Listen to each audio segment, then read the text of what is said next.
okyalaba okwanjula n'embaga.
yona kutwaliza abalala mwena abagivuiremu ne mwida mukolo gwa mutabane wange nsiime buli katongole buli kakubulizo koona akewaireyo nikewayo kumbeera enembi kaida ku mukolo gwa mutabane wange okusingira irala nebaza nisekwebaza bazaire banange omutali nantete omusaada omusoga oba abaire mulenzi buti musaada omusaada omusoga naida nimumwaniriza kyenva nkobe nti nsima Buganda yona nimumwaniriza tiyasomera kweno okusomera eno aide ekyambogo kyokka bwe yatuuka ekyambogo kyansi yagema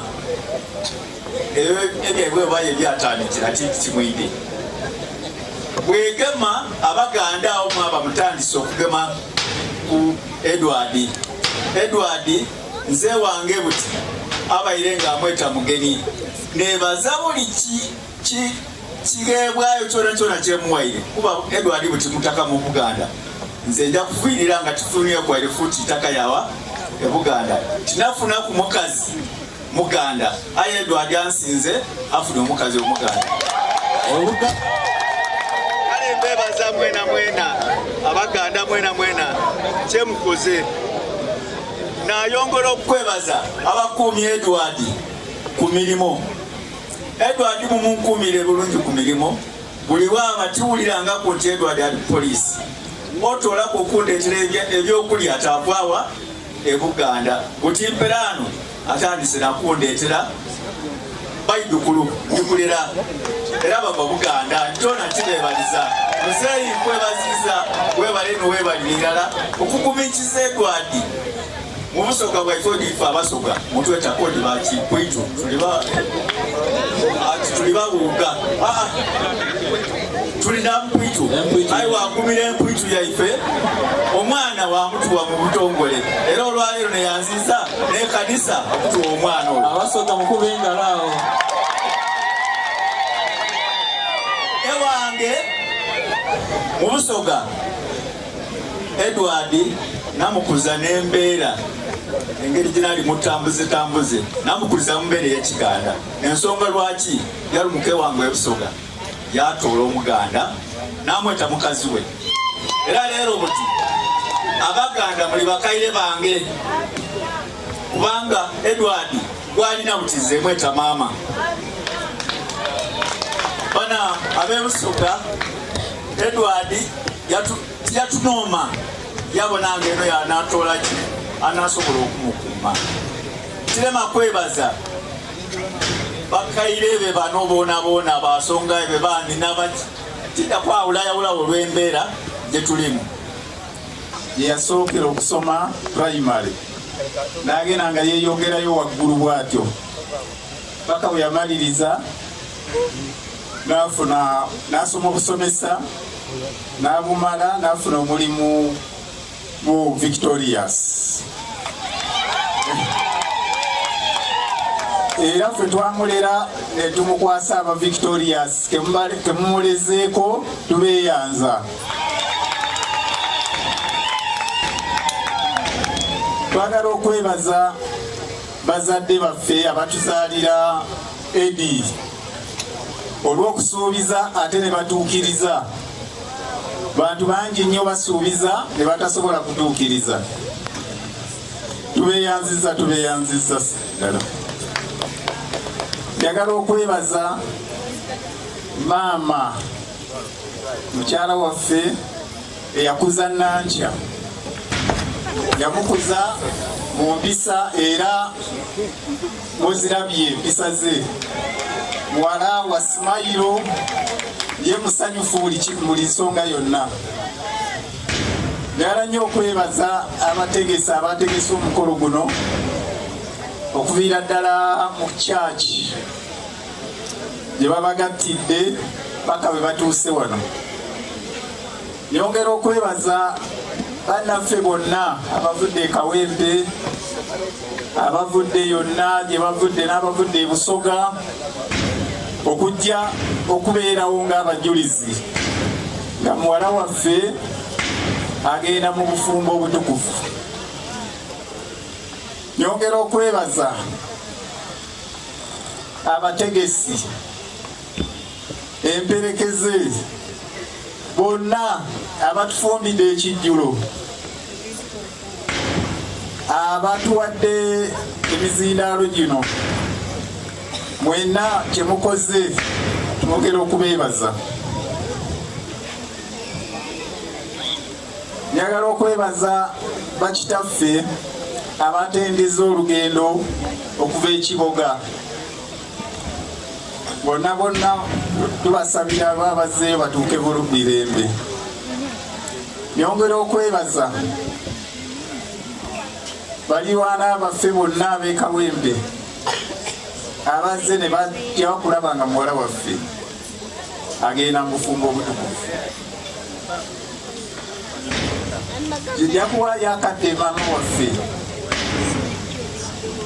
ababuuzeeko kubanga omukolo guno tegutuukikako.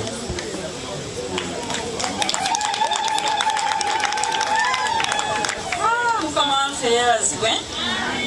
Abasiraamu salaamu aleikum.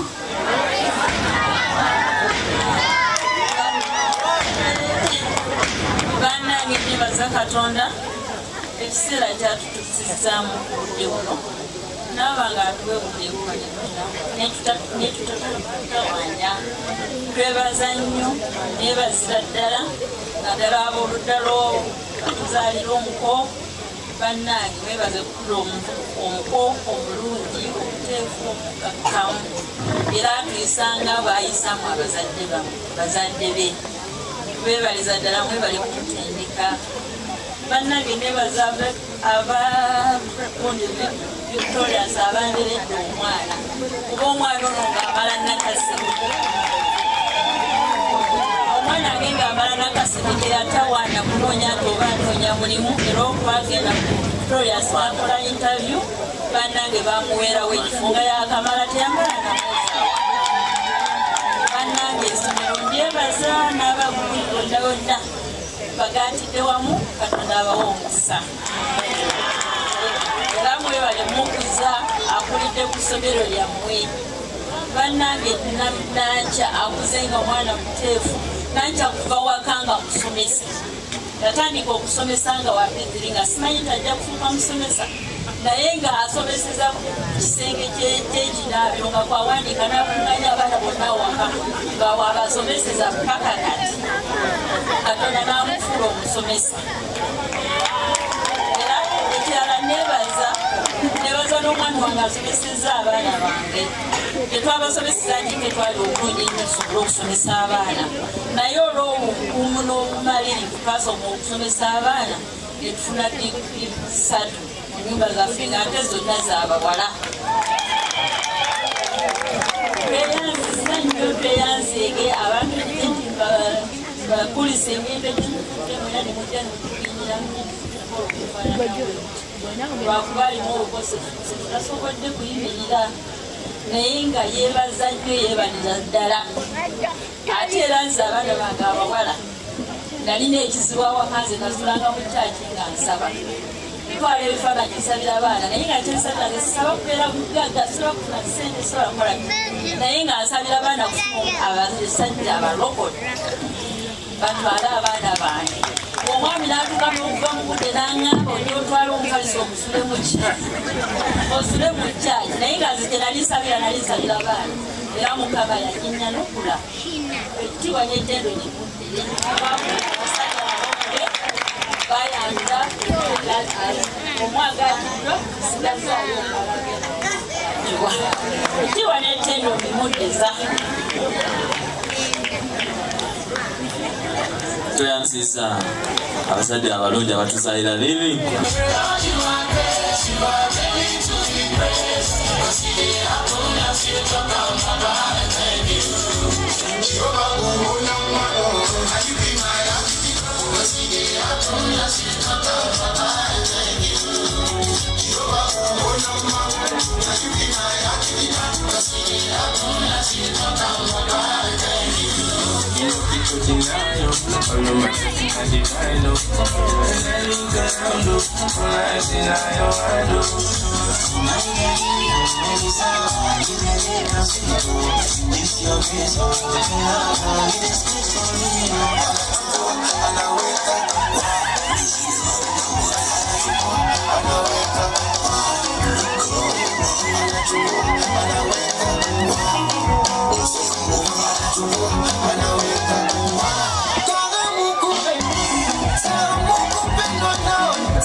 Allow me read my speech, because when I don't read, I can speak and speak until my staff know me.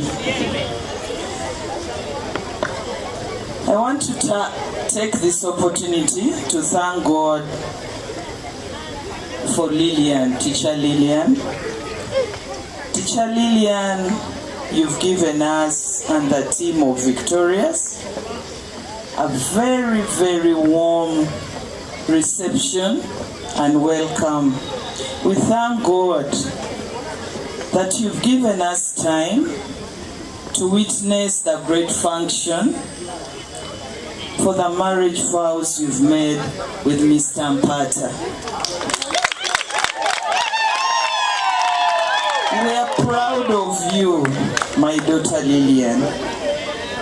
Allow me appreciate Mr. Mpata for allowing Teacher Lillian to work with us all these years. She's a settled teacher with smiles all through.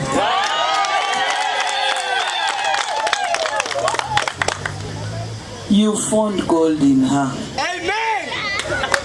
She's a great teacher of mathematics. I saw Lillian grow from primary 3. Now she's in primary 5. I know 6, 7 she will reach there. Yeah, because she's a determined lady. She's a hard-working teacher. And for sure, I know she will hold on to her marriage. And she's the great woman spoken about in Proverbs 31. That is Lillian. Ochalaba okwanjula n'embaga.